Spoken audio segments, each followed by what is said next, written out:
dans cette semaine de prière, prenez avec moi Jean chapitre 2.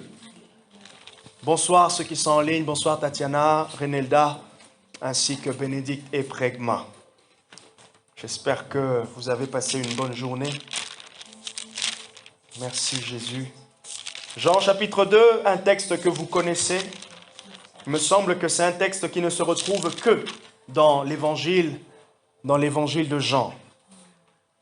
Une histoire très intéressante qui révèle le ministère de Jésus, qui révèle ce que Christ veut faire. Voilà rapidement le plan, mes objectifs avec Dieu, avec nous, en cette semaine. Je vais continuer mon message, mais mon idée qui va s'inscrire un peu dans la pensée de faire la place au Saint-Esprit. D'ailleurs, c'est la partie 3 et c'est la dernière partie. Je la termine aujourd'hui. Le mercredi prochain, toujours dans cette optique de faire la place, mais aussi de nous préparer à la Pentecôte, je vais enseigner dans le livre que nous sommes en train de voir sur les 20 points. Il y a une partie, un chapitre qui parle des anges, Satan, ainsi que Dieu, je crois. Et donc, c'est ça? Les démons, voilà, les anges, Satan et les démons. Ok? Nous allons parler un peu de ça. Et à l'issue de ça, ça sera un peu l'univers de la délivrance. Et j'aimerais que dans les mercredis, soit le dernier mercredi du mois de mai ou le premier mercredi du mois de juin, qu'on puisse faire une soirée mercredi ici. Mais ça sera question-réponse, ok? Questions sur les délivrances, questions sur tous les sujets, d'accord? Comme ça permettra qu'on ait un moment un peu différent où on pourra aussi échanger. Je vais répondre aux questions, peut-être pas, bien sûr, je vais répondre, disponible, mais ça pourra aussi être Rodrigo qui pourra aussi répondre, mais voilà, quelqu'un peut poser la question, je peux avoir la réponse et je le dis avec mes idées, avec mes réflexions, mais d'autres personnes aussi, vous pourrez aussi répondre et ça va nous enrichir, ok? Et Jésus permettait toujours aux disciples de poser des questions, ok? Jésus permettait toujours aux disciples de poser des questions. D'ailleurs, cela illustre même son type de leadership, okay? La proximité qu'il avait avec son équipe. Et donc, ce dimanche, je vais commencer à enseigner sur le Saint-Esprit dans la personne, ses manifestations, ainsi de suite. Donc, ça va aussi nous préparer à la Pentecôte, mais ça va aller un peu plus loin. Voilà un peu le programme des jours qui viennent, selon ce que je sens, et je vois que l'Esprit veut mettre l'emphase. Nettoyer sa maison, c'est le sous-thème de ce soir. Ça fait partie pour toi, Marie, de la série « faire de la place au Saint-Esprit ». Nettoyer sa maison. Nettoyer sa maison, c'est le thème de ce soir.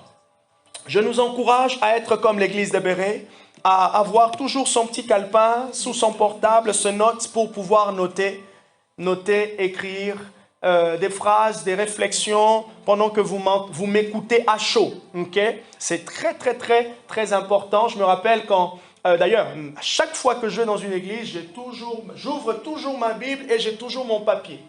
Est-ce que j'avais remarqué à une période, quand on fréquentait l'église qui était aussi dans la même zone que République, l'assemblée Family Church, quand on fréquentait l'église, à chaque fois, le dimanche, je notais les messages, je notais, et souvent c'était un peu ce moment de programme personnel avec Dieu. En même temps que j'étais en train d'écrire le message, Dieu était en train de m'enseigner sur le message, il m'enrichissait sur ce que j'écoutais, mais j'étais aussi en train de me projeter sur ce que je vais faire par rapport à ce que j'ai écouté. Tu sais que j'ai pensé à ça tout à l'heure quand tu parlais, dans mon esprit, parce que quand j'ai prié, vraiment le Saint-Esprit me disait, mais en fait, si tu ne sais pas par où commencer, prends les notes le dimanche, et après quand on sera tous les deux, penche-toi sur ça, tu vois. Voilà. Amen. Ok. Et souvent, pour commencer quelque part, la difficulté, c'est toujours commencer.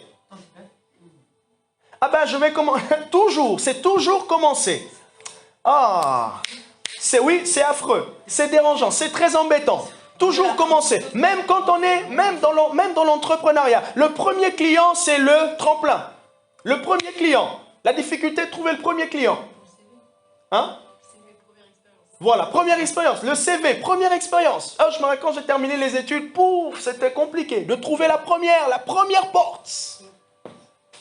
Et même dans le domaine des dons spirituels. Dans le domaine spirituel aussi, il faut toujours commencer quelque part. Et de fois au début, n'ayez pas honte de calquer les méthodes des autres. N'ayez pas honte de faire comme ce que vous avez entendu des autres. Ah, ça produit des résultats, j'aimerais essayer. Alors quand vous essayez quelque chose de quelqu'un, rassurez-vous, sachez que déjà, premièrement, cette personne, ça fait des mois, elle a l'habitude. Donc, pour vous qui commencez, qui calquez sa méthode, ça serait peut-être compliqué, ça serait aussi nouveau. Donc, ne vous donnez pas quoi? Le fardeau du début. La précision du début. Ah, j'ai écouté un message sur écouter Dieu et tout ça, et du coup, j'aimerais écouter Dieu comme quelqu'un qui le fait il y a 2 ans. Non. Au début, vous allez bien sûr bien écouter. Mais maintenant, puisque vous êtes en train de vous habituer, vous êtes en train de créer votre propre chemin d'apprentissage, ok? Vous aurez des doutes. Donc, en fait, vous devez passer par des chemins de précision où Dieu vous apprend mais vous aussi, vous réalisez la précision, mais aussi l'intensité de la manière dont la parole s'est exprimée à vous. Ça veut dire quoi? Il y a des jours où, comme mercredi dernier, je sentais l'onction. Et là, je n'ai pas de doute. Mais il y a des jours aussi, c'est moi qui provoque l'onction avec la foi. Je provoque l'onction. Non, je lève ma foi. Oh, Saint-Esprit, je lève ma foi parce que j'ai le désir de quelque chose. Voilà pourquoi vous entendez toujours prier en langue. Non, ce n'est pas la sorcellerie, mais seulement ça nous permet à ce que notre être intérieur soit élevé à un certain degré où nous allons écouter. Vous voyez un peu là comment c'est intéressant, comment c'est important. Je ne savais pas qu'est-ce que je devais faire pour ce message. Ce matin, j'avais des idées. Je voulais commencer l'enseignement du livre. Ce thème est venu plus tard. J'avais au moins 3 possibilités. Or, quand j'ai vu que j'avais 3 possibilités, je me suis dit, non Seigneur, je ne sais pas par quoi commencer. Qu'est-ce qui est bien? Pour cela, vous avez vu, quand je vous envoyais le message, il n'y avait aucun thème. Ah, c'est malin, hein? Maintenant, vous réalisez.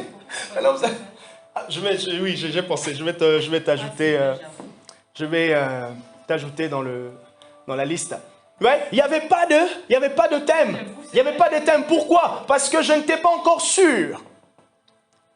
Imaginez, pour la Pentecôte d'ailleurs, j'ai un thème que Dieu mettait dans mon cœur depuis février. Et quand j'ai commencé à lire un autre livre, je me suis dit, ça, ce thème est bien, ça, ce thème est bien. Mais maintenant, je veux faire l'affiche. Je ne l'ai pas encore fait, parce que je ne suis pas encore très sûr.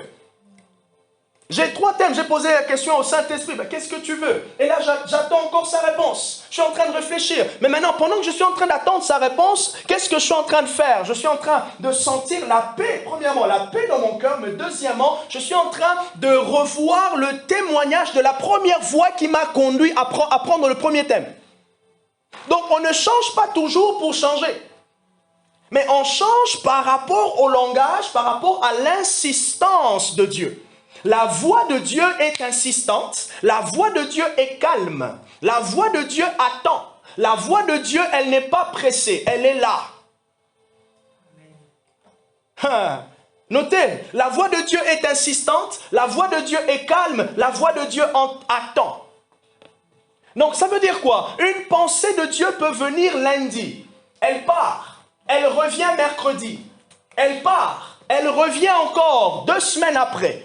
Elle part, vous l'avez même oublié. Et c'est un autre jour, dans une prédication, un témoignage comme ça, qui n'a peut-être rien à voir avec ce que vous avez entendu, mais que Dieu utilise pour rappeler. Et c'est là que vous prenez la décision de pouvoir noter et de rentrer en action.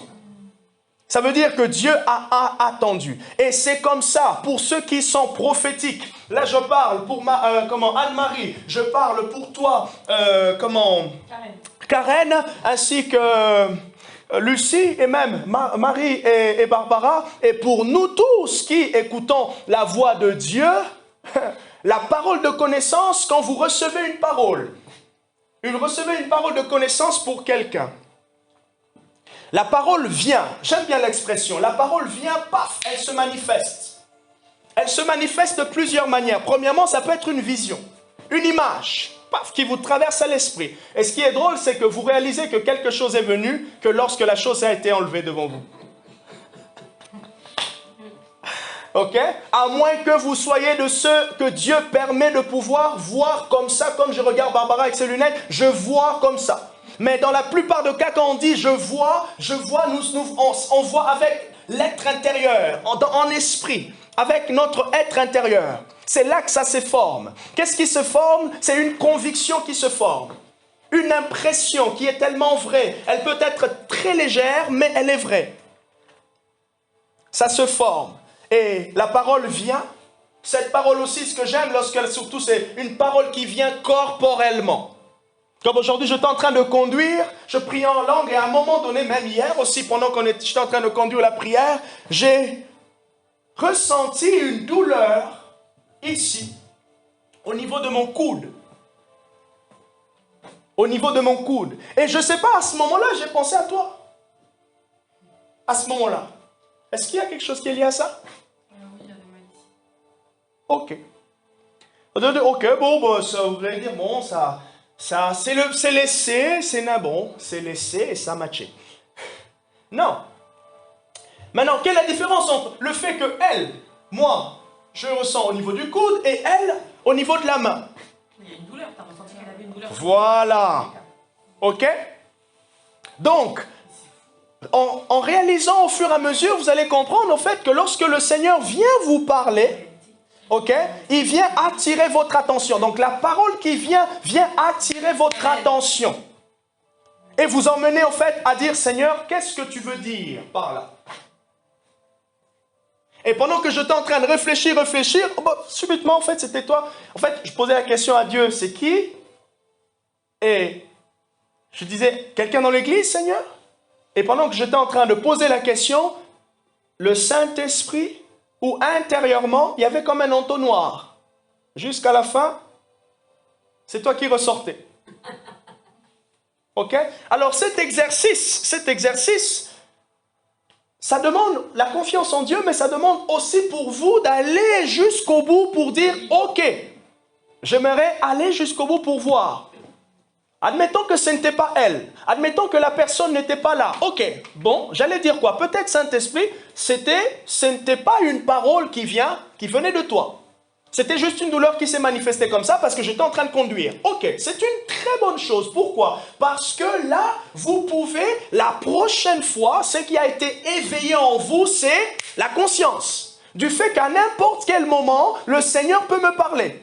Comme là, je sais, je connais mon émotion, je connais comment je me sens. Et si à un moment donné, je détecte quelque chose de bizarre, je sais que c'est déjà arrivé une fois, je peux poser la question au Saint-Esprit. Et des fois même, tu ne poses même plus la question parce que tu sais que tu es déjà dans une atmosphère où quelque chose peut se passer. Amen. Hier, je ne sais pas si vous l'avez entendu, j'ai posé la question si il y avait quelqu'un qui avait des douleurs au cervical. En tout cas là, ça piquait. En l'espace de pendant la prière, ça pique comme ça. Avant la prière, j'étais bien. Et donc, je peux dire, ah tiens, le sujet sur lequel on est en train de prier est très sensible. Et du coup, le Saint-Esprit attire mon attention. Tout comme aussi, je peux dire, ah tiens, il y a quelqu'un ici, et là, ayez toujours, puisqu'on veut grandir, est-ce que j'ai comme l'impression de sentir. J'avais posé la question, apparemment, il n'y a pas eu, ça n'a pas, apparemment, il n'y avait personne. Il n'y avait personne. De quoi? Où ça, la douleur? Moi, j'ai une pression là, depuis là. Ouais, c'était hier. J'ai posé la question hier pour ceux qui étaient là. Mais hier, j'étais pas là, mais j'ai mal depuis 2 jours. Là, et dans le milieu du dos. Et un ami, le prophète reçoit un message, un culte comme ça, il dit, le Seigneur me dit, il y a quelqu'un dans la salle qui est qui boite, peut-être elle avait des béquilles, tu vas t'approcher, Dieu va te guérir. Ils étaient à peu près 8 personnes dans la salle, Les gens se sont regardés. Personne. Là, le côté vraiment net. Personne. Elle dit, ok, c'est pas grave. Il a continué le message. Mais c'est vrai, rassurez-vous, même nous, quand même toutes les personnes expérimentées, il y a simplement un degré de doute qui est tellement réduit, presque moindre. Mais toute personne a quand même cette attente de la réussite de ce qu'il reçoit de Dieu. Mais c'est juste que le degré de doute est tellement moindre que c'est plus l'audace de la foi qui est manifeste. Et vous avez l'impression que... Voyez? Et maintenant, il n'y a personne. Tu as fait en sorte que cette personne arrive en retard. Et quand elle est rentrée, tout le monde a vu. Donc, la personne qui boitait, donc la description du prophète, de mon ami. D'ailleurs, il sera là au mois de juin.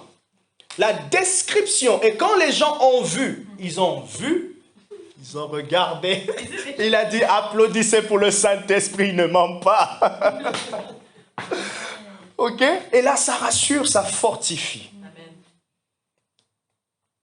Je ne sais pas pourquoi j'étais allé dans cette direction-là, mais c'était pour fortifier quelqu'un. Merci. C'était pour fortifier quelqu'un. Pour fortifier, rassurez-vous, d'ici peut-être le mois de juin, je vais faire une école. On va faire vraiment une petite session comme ça, en aparté, pour discuter de tout ça sur l'écoute de Dieu. C'est le b.a.-ba d'une relation profonde avec Jésus. Amen. C'est le b.a.-ba. C'est le b.a.-ba. Pendant qu'on se pose la question, en fait, vous savez, hein, c'est pas que vous n'allez pas devenir... Oui, je veux qu'au culte comme ça, on est 150, on est 200. Toutes les personnes qui viennent ne doivent pas dépendre que du pasteur pour donner 50 paroles. Oui, je vais arriver à ce moment-là où je donne 50 paroles. Mais non, maintenant, on est tous là. Même si je donne 50 paroles, je donnais 1, 2, 3, toi aussi tu ajoutes. Comme ça, la personne, quand elle part, elle est vraiment rentrée à géant, elle a fait des courses, elle est rentrée. Elle a vraiment été fortifiée. Et je vous assure, ça fait en sorte que la personne se dit, Dieu était là. Ma première fois, je ne l'ai jamais rencontré, je ne l'ai jamais parlé. Et d'ailleurs, c'est ce que je suis en train de penser dans ma voiture. Si la personne doute, là, on doit chasser l'esprit d'incrédulité. Ok? Et c'est ce que Jésus a parlé, a révélé par la bouche du prophète Joël. Vers les derniers jours, Joël chapitre 2, à partir du verset 28. Dans les derniers jours, vos fils et vos filles prophétiseront. Le b.a.-ba de la relation. Pendant que je suis en train de prier, je sens que Dieu est en train de me parler. Je sens que Dieu est en train de m'encourager. Il y a 4 voix. On dirait que c'est une session prophétique. Je coule dans le flot. Ouais, on termine à 15, hein, c'est ça, hein? Là, tu as juste introduit, quoi, comme d'habitude. Voilà, j'ai introduit. Ah, merci beaucoup. Ça, c'est vraiment... Elle est vraiment de l'église. Elle connaît le pasteur à la lettre. Après, c'est que le B.A.-ba, c'est que je m'inquiète après s'il y a plus de lettres, quoi. Elle connaît le pasteur à la lettre, elle sait qu'il vient d'introduire. Ceux qui nous suivent, bon, voilà, vous découvrez un peu le fonctionnement de l'homme, comme on dit. Non, mais il y a aussi en train de toi. Donc, ceux qui sont en ligne me connaissent, donc ils savent le fonctionnement. Vous rassurez-vous, je vais donner la pensée de ce matin. Il y a 4 voies. Il y a 4 voies par lesquelles tous, on reçoit de Dieu de manière naturelle, je veux dire. J'espère que je vais essayer de me rappeler des 4 voies. La manière dont on écoute, et vous allez voir, j'ai bien aimé aujourd'hui ma collègue avec qui on faisait un cours elle est professeure de français et moi d'économie construction, donc on fait un cours ensemble, ça s'appelle co-intervention. Donc on va prendre, elle vu qu'elle elle donne cours de français, on va mixer sur un sujet, par exemple un sujet de bâtiment. On va prendre par exemple, une histoire d'une construction, vous voyez, on parle de la construction d'un bâtiment, on voit les termes techniques, mais vu qu'elle, c'est un prof de français, du coup, ça fait un peu français, vous voyez. Et donc, elle donnait un cours aujourd'hui sur la mémoire. Et c'est là qu'elle a parlé de la mémoire, les 3 mémoires importantes qu'on a tous, kinesthésique. Voilà, ouais, même moi qui étais en cours aujourd'hui, j'ai oublié. Kinesthésique, voilà, pour parler la mémoire du toucher, et mémoire auditive, et mémoire visuelle. Ok? Et donc, parmi les voies aussi par lesquelles Dieu nous parle, il y a 4 voies par lesquelles naturellement l'homme reçoit de Dieu. Vous avez la voie de la vue. Ok? Il y a des gens, quand ils se sont convertis et quand ils commencent à prier, les images. Marie-Josée. À tel point que même... elle ne peut plus résister. Oh, c'est tellement beau, elle suit les anges partout. Ah oui, non mais oui. Et là, vous ne forcez pas. Elle ne force pas. Moi, par exemple, ma voix par laquelle j'entends Dieu, c'est... Quand je dis les oreilles... Il y a les oreilles. Ok, donc l'audition, ça veut dire que Dieu me parle intérieurement. Ah oui. J'entends, je reçois un mot. Ça alors, j'entends le mot où? La voix intérieure. Anne-Marie, tu es dans le... Comment? Attendez, je vais vous aider. En tout cas, pour certains, je connais déjà. Donne-nous les 4. Alors, je donne les 4. Premièrement, première voix, c'est la vue. Ok? Deuxièmement, c'est l'écoute, l'audition. Troisièmement, c'est la voix des impressions. Ok? Vous avez l'impression, un moment, vous êtes en prière comme ça et vous sentez une forte impression qui vient pour faire des choses. Et d'ailleurs, notez que la voie de l'impression, c'est la première marche que nous tous, on commence avec Dieu. Et d'ailleurs, c'est une marche, c'est la première, mais ce n'est pas la faible. Parce que de fois, Dieu peut vous parler, mais il vient par la voie de l'impression. Et vous saisissez cela, en fait, vous sentez qu'il y a quelque chose et vous vous engagez. Et là, vous activez votre foi et vous commencez à libérer. C'est là que vous commencez à comprendre tout le truc qui se déroule. Un peu comme le papier toilette. On ouvre un peu et puis... Bon, c'est pas le bon exemple, mais bon. Voilà. Non, mais au moins, vous voyez ce que je veux dire. Et surtout quand quelqu'un dit « Oh, j'ai l'impression de sentir ». Oh, j'aime le Saint-Esprit. Bon, heureusement, on va couper. Hein. J'ai parlé de papier de toilette, j'ai parlé de sentir. Bon, monsieur propre est passé par là. Monsieur propre est passé par là, rassurez-vous. Allez, on va prendre le canard. Oh bon, je vais rajouter. Oh mon Dieu. Bon, on s'arrête là. Ça reste entre nous, je n'ai rien dit.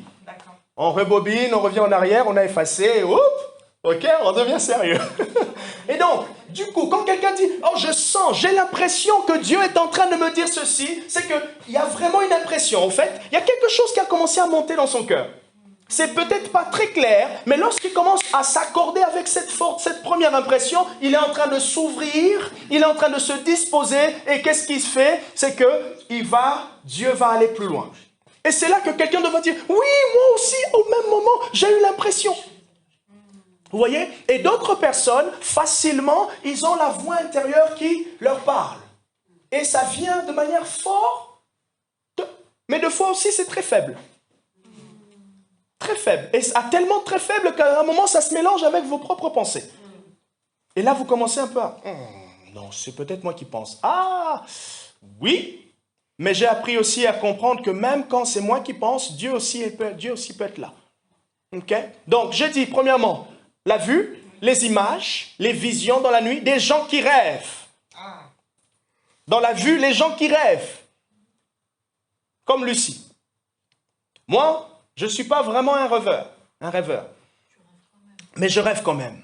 Et d'ailleurs, petit secret, pour augmenter vos rêves. Premièrement, naturellement, bien dormir. Deuxièmement, lorsque votre vie avec Dieu, la prière en langue augmente, les rêves vont venir. Ah, bon, quand même. Ouais. Ok? Les rêves. Donc, ceux qui sont dans la vue, les rêves. Vous commencez à prier comme ça, les images. D'accord? Les images. Donc, la vue, après, deuxièmement, les impressions, troisièmement, l'audition. Ceux qui ont ils écoutent comme une voix intérieure qui leur parle. Qui leur parle? Qui leur parle? OK? Et la quatrième voie, c'est la voie de la puissance. Là, c'est la démonstration de l'esprit. En gros, Dieu fait quelque chose, des actes prophétiques. Est-ce qu'on est bon? Lucie, hein? Alors, un exemple, le prophète Élie. Le prophète Élie, dans l'Ancien Testament, 1 Roi chapitre 17, Élie apparaît, chapitre 18, il défie les prophètes de Baal. Qu'est-ce qui se passe? Élie, il pose un acte prophétique qui est un langage pour le peuple. Ok? Donc, les actes prophétiques. Et d'ailleurs, la puissance des actes prophétiques repose sur le fait que la personne, soit elle a vu quelque chose, soit elle a l'impression de faire. La personne est en train de prier et toi commence à se sentir, il faut que j'achète ce livre. Achète. Il faut que j'achète ce livre. Ah, achète. Achète. Et, petite parenthèse, ne soyons pas pressés de voir rapidement le résultat. Des fois, le résultat va arriver. Sème, obéis. Ok? Sème, obéis. Et c'est comme ça maintenant que Dieu nous parle. Anne-Marie, en tout cas de ce que j'ai vu, il y a un ressenti, ok? Des impressions, voilà. L'impression, mais tu es aussi dans le visuel. Tu es aussi dans le visuel. À moins que tu me dises autre chose. Lucie, elle est fortement dans le visuel. Karen, je ne sais pas encore. Mais je crois que c'est un peu beaucoup plus dans le visuel aussi. Marie-Josée, ne parlons même pas. Marie, je pense que toi, tu es dans des impressions, mais aussi avec la voix intérieure. OK? Et Barbara, elle est visuelle, elle est aussi... Non, Barbara n'est pas auditive. Barbara est visuelle, elle est aussi dans les impressions, mais un peu aussi dans les actes. Ceux qui sont dans les actes prophétiques sont courageux. Ils sont très courageux. Allez, on va faire. On écoute un message, on va faire. Bénédicte, elle est dans les rêves. Elle est aussi dans les visions. Tatiana, elle est beaucoup plus dans les impressions. Et je crois, par moment, elle peut aussi voir des images. Et par moment, elle peut voir des images aussi. Prégma...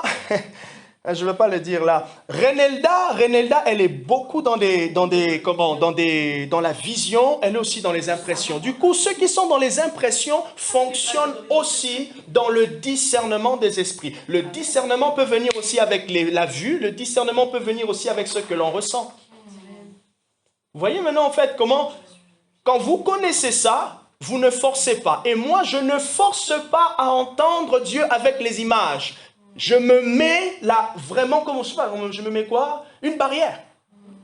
Parce que je vais utiliser un canal dans lequel je n'ai pas beaucoup de facilité. Vous voyez? Non, ça ne sert à rien. Je ne serai pas efficace. Mais je sais, quand une image vient, je vous assure, c'est comme un aigle qui a attrapé un poisson. Je ne loupe pas. Vous voyez? Quand l'image arrive. Donc, chacun connaît un peu, et quand vous connaissez ça, maintenant, quand vous priez, vous êtes simplement naturel, dans l'attente de Dieu naturel. Et si vous voyez quelque chose qui passe, vous notez votre image. Vous notez l'image, et maintenant, quand vous avez noté l'image, il faut interpréter l'image.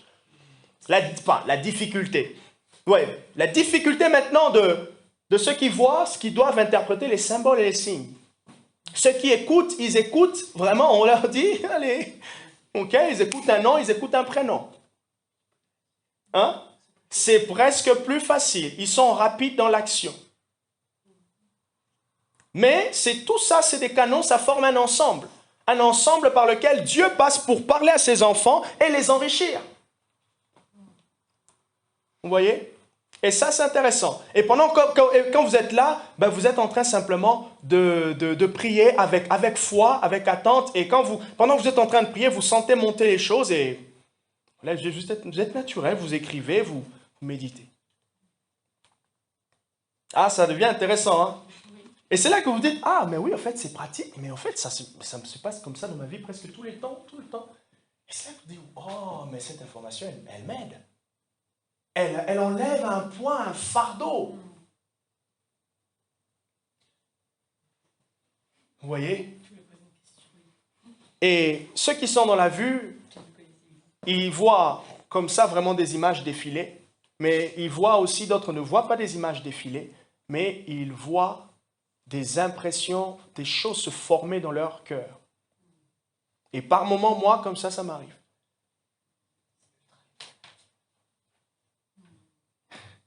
Certains même sont allés même plus loin pour dire, vous savez, un prophète disait, lorsqu'il veut activer l'onction prophétique pour lui, il prie, pendant qu'il est en train de prier pour la réunion, il est en train de s'imaginer. J'avais expérimenté, je racontais à Barbara, j'avais expérimenté quelque chose. Là, il y a peut-être 2 semaines ou 3 semaines, je crois, en la période où je préparais la Pâque. Pendant que cette semaine-là ou la semaine d'avant, pendant que je priais, tous les noms, ou quand certains d'entre vous venaient comme ça à l'improviste dans mes pensées, je prie pour vous, je prie pour vous, je prie pour vous, et pendant que je suis en train de prier pour vous, je suis en train de penser à la dernière chose que j'avais reçue de Dieu pour vous. Et je suis en train maintenant de dire à Dieu, allons plus. Ah, j'ai compris, comme si le Saint-Esprit me disait, au fait, ça, c'est aussi une clé pour ouvrir et écouter encore plus. Parce que Dieu t'a déjà donné accès à cette personne. Tu as déjà eu accès et donc tu peux encore revenir pour saisir et aller encore plus loin. Ah, waouh! Et quand j'avais essayé, je ne sais plus, je crois que j'avais essayé pour quelqu'un. Waouh! Et quand j'ai commencé à voir ce qui était en train... J'ai commencé à prier, j'ai désiré, j'attendais. Il y a quelque chose qui est passé, j'ai noté. Il y a quelque chose qui est passé, j'ai noté. Et là, je viens, j'en parle. Personne me dit oui. Hey, j'ai réfléchi, j'ai dit wow. J'en ai parlé à Barbara, elle m'a dit, ah oui, c'est vrai que c'est intéressant ça fait réfléchir. Ça fait réfléchir. Et nous sommes une église qui écoute Dieu. Parce que c'est biblique. Parce que c'est biblique. Bon, on va revenir dans Jean. Chapitre 2, le verset 13. Nettoyer sa maison. La Pâque des Juifs était proche et Jésus monta à Jérusalem. Il trouva établis dans le temple les vendeurs de bœufs, de brebis et de pigeons et les changeurs. Il fit un fouet de cordes et les chassa tous hors du temple, ainsi que les brebis et les bœufs. Il dispersa la monnaie des changeurs, renversa les tables et dit aux vendeurs de pigeons, ôtez cela d'ici, ne faites pas de la maison de mon père une maison de trafic. Ses disciples se souvinrent qu'il est écrit, le zèle de ta maison me dévore. Voilà pourquoi Jésus avait fait cet acte. C'était un acte prophétique, significatif. Ok? Vraiment, quand on parle d'un acte prophétique, vous pouvez prendre le terme significatif. Ok? Un acte qui parle, qui avait une portée au-delà de ce qui était présent. Donc, ça avait une signification spirituelle très, très importante. Jésus a, dans le temple de Jérusalem, il a renvoyé les changeurs, les vendeurs, tout cela. Verset 18. Les Juifs prirent la parole et lui dirent, « Quel miracle nous montres-tu pour agir de la sorte ?» On comprend bien qu'ici, Jésus, il a fait quoi? Il a nettoyé la maison de son Père. Il a nettoyé les temples. Mais s'il a nettoyé, c'est qu'au fait, le Seigneur a constaté que l'utilisation du temple n'était plus celle qu'il fallait. 1 Pierre, chapitre 2. 1 Pierre, chapitre 2, à partir du verset 5 jusqu'un peu plus... Oui, verset 5, verset 6, au verset 7. Pierre dit clairement, lorsqu'il parle de nouveau-né, d'aspirer, de pouvoir désirer le lait de la parole. Ok? Et plus loin, il dit, parce que la maison de mon père sera appelée une maison de prière. La maison, l'image du temple, la maison égale le temple égale nous, l'Église. Ok? La maison égale le temple égale l'Église égale nous. Si nous devons nettoyer, c'est parce que il y a eu un entassement. Il y a eu des choses qui sont venues s'installer, ok? Parce que nous n'avons pas pris soin. Mais maintenant, quand Jésus vient nettoyer le temple, il vient remballer, renvoyer, chasser les vendeurs, c'est parce que ce qui s'est installé au fait a enlevé l'authenticité, le ministère, le service dans le temple. Ok? Quel service avait été enlevé là? C'est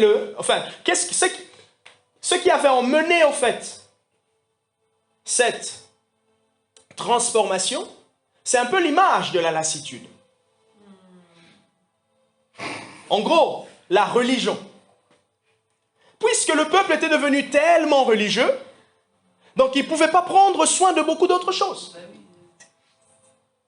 L'une des choses qui tue la lumière, l'authenticité, la vie de l'esprit, c'est la religion. Ça, on le sait. Et maintenant, quand la religion s'installe dans notre maison, qu'est-ce qu'il fait? En fait, nous sommes le temple, mais l'utilité, les choses qui se passent dans nos vies, c'est plus les bonnes choses. Et encore, les vendeurs, les changeurs, c'est qui? L'image de l'ennemi. Et donc, pour faire place au Saint-Esprit, le Saint-Esprit, il faut qu'il vienne nettoyer. Et ce matin, le Seigneur m'a donné une image qui est très, très, très intéressante en parlant de la délivrance. Souvent, la question des chrétiens et les chrétiens, c'est « Ah tiens, pourquoi moi, je suis chrétien, je dois, j'ai des démons, on est un peu inquiet. » Et là, j'ai vraiment béni le Dieu qui m'a donné cette image. Et je suis sûr qu'elle va vous parler. Je sais même qu'elle va vous parler. Barbara et moi, on achète une ancienne bâtisse. Ok? Qu'on doit rénover. Les murs délabrés, papapap. Quand on l'achète, on signe chez le notaire. La bâtisse est à nous. Mais est-ce que la propriété de la bâtisse correspond aux personnes? Non. Le chrétien est à qui? À Christ. Mais ceux qui sont passés avant, ils ont laissé leur marque. Vous voyez maintenant en fait? Légalement, tout chrétien est à Christ. Et il appartient vraiment à Christ. Maintenant, la manière d'envisager la délivrance, c'est aussi de voir comment Jésus est en train de rénover sa maison. Comment Jésus est en train de travailler dans la maison qui lui appartient. Et c'est là maintenant, en fait, qu'il est en train d'enlever les changeurs, les voleurs, qui sont l'image des démons. Il est en train de repeindre, ok, en mettant du blanc, en mettant du rose, en mettant, je ne sais pas, un beau papier peint, qui est simplement, il est en train de refaire les cœurs qui ont été blessés, qui ont été touchés par la vie. Notez ceci, et je termine. Je vais continuer ça demain, ok? Je vais continuer demain ainsi que dimanche, plutôt dimanche, vendredi. La délivrance est un élément essentiel, crucial et très important de notre marche. C'est un élément essentiel et crucial. Essentiel et crucial dans notre marche chrétienne.